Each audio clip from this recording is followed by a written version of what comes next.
কুড়মুড়ে মজাদার একটা চিংড়ি ভাজার রেসিপি শেয়ার করছি, যেটাকে আমরা প্রন টেম্পোরা বলে থাকি। আমি আজকে আপনাদেরকে খুব সহজভাবে A to Z করে দেখাবো। আশা করছি আমার আজকের রেসিপিটি আপনাদের ভালো লাগবে।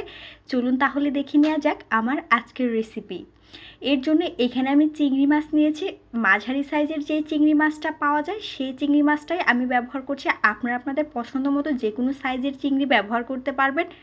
আমি এখানে 250 গ্রামের মতো চিংড়ি মাছ নিয়েছি, আর এটাকে খোসা ছাড়িয়ে মাঝখানে যে পিঠের রগটা থাকে সেটা ভালো করে ফেলে দিয়েছি। আমি আপনাদেরকে কাছ থেকে একটু দেখিয়ে দিচ্ছি, দেখুন। এখন এটার লেজের যে অংশটা আছে সেটা আমি রেখে দিয়েছি। এই অংশটা কিন্তু ফেলে দেওয়া যাবে না, পরবর্তীতে ভাজার সুবিধার জন্য এটা কাজে লাগবে।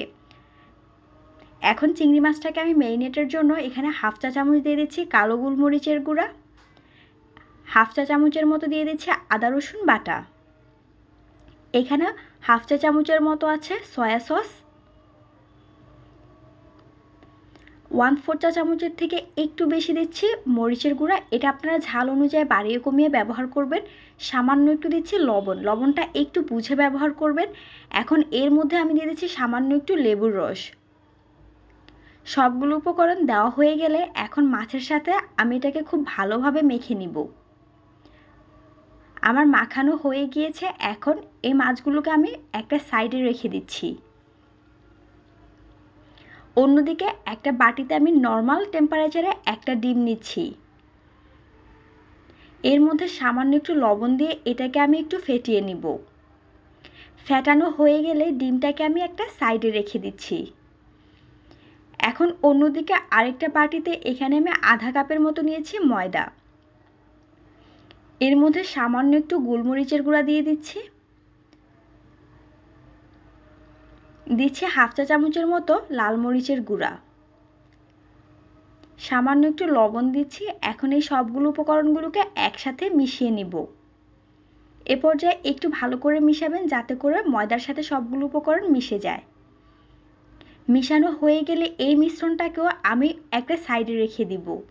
এখন এখানে আমি নিয়েছি ব্রেড ক্রাম্ব। এখানে আমি বাজার থেকে কেনা ব্রেড ক্রাম্ব ব্যবহার করছি। আপনারা চাইলে ঘরে বানানো ব্রেড ক্রাম্বও কিন্তু ব্যবহার করতে পারেন।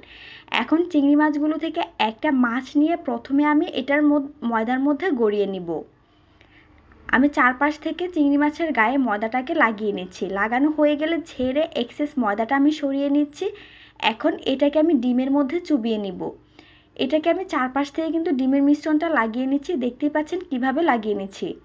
ডিমের মিশ্রণে চুবানো হয়ে গেলে এখন এটাকে আমি তুলে সরাসরি ব্রেড ক্রাম্বের মধ্যেই দিয়ে দিব। এই অবস্থায় ব্রেড ক্রাম্বটা একটু ভালো করে লাগাবেন যাতে করে চিংড়ি মাছের গায়ে ব্রেড ক্রাম্বটা লেগে যায়, একটা ব্রেড ক্রাম্বের ভালোভাবে কোটিং তৈরি হয়। দেখতেই পাচ্ছেন এটাকে আমি কিভাবে লাগিয়ে নিচ্ছি।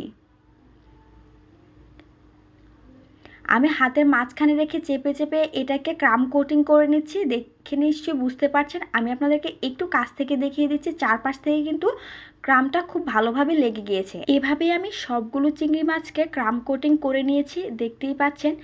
এখন চাইলে এগুলোকে আপনারা একটা এয়ারটাইট কন্টেনারের মধ্যে ভরে 1 মাসের মতো ডিপ ফ্রিজে সংরক্ষণ করতে পারেন। অন্যদিকে চুলায় একটা প্যান বসিয়ে এর মধ্যে আমি তেল দিয়ে খুব ভালো করে গরম করে নিয়েছি। যখনই কোনো কিছু ভাজবেন সেক্ষেত্রে তেলটা কিন্তু ভালোভাবে গরম করে নেবেন, এতে করে আপনার যেইটাই ভাজবেন সেটা খুব ভালোভাবে ভাজা হবে। যদি তেলটা গরম না হয় সেই ক্ষেত্রে এক্সেস তেলটা শুষে নেবে এবং এটা ভালো করে ভাজা হবে না। আমি সবগুলো চিংড়ি মাছ দিয়ে 4 থেকে 5 মিনিটের মতো একটা পাশ ভেজে নিচ্ছি। ভাজা হয়ে গেলে এগুলোকে উল্টে দিচ্ছি। দেখতেই পাচ্ছেন এগুলোকে আমি কিভাবে উল্টে নিচ্ছি। একটা পাশ উল্টানো হয়ে গেলে অপর পাশটাও আমি 3 থেকে 4 মিনিট সময় নিয়ে ভেজে নিচ্ছি। চিংড়ি মাছ খুব বেশি ভাজা দরকার হবে না, তা না হলে এটা রাবারি হয়ে যাবে। সবগুলো চিংড়ি মাছকে অলমোস্ট 8 থেকে 10 মিনিট সময় নিয়ে ভেজে এখন আমি তেল থেকেই তুলে নিচ্ছি। ব্যাস, আমার চিংড়ি মাছগুলো ভাজা হয়ে গিয়েছে, দেখতেই পাচ্ছেন। আমি আপনাদেরকে কাছ থেকে দেখিয়ে দিচ্ছি। আশা করছি আমার আজকের রেসিপিটি আপনাদের ভালো লেগেছে। যদি ভালো লাগে অবশ্যই পেজটি ফলো করবেন। Thanks for the watching. Bye bye.